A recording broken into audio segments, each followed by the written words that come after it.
Presenting the world's ugliest dog. Siya si Wild Tang, isang Pekingese na nagbagi sa tao ng paligsahan ng world's ugliest dog.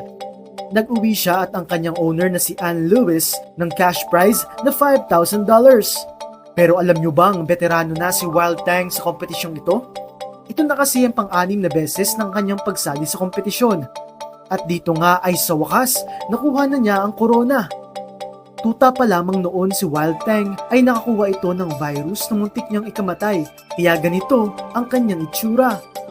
Ayon sa mga organizer ng kompetisyon, hindi nito intensyon na gawing katatawanan ang mga lumahok na aso.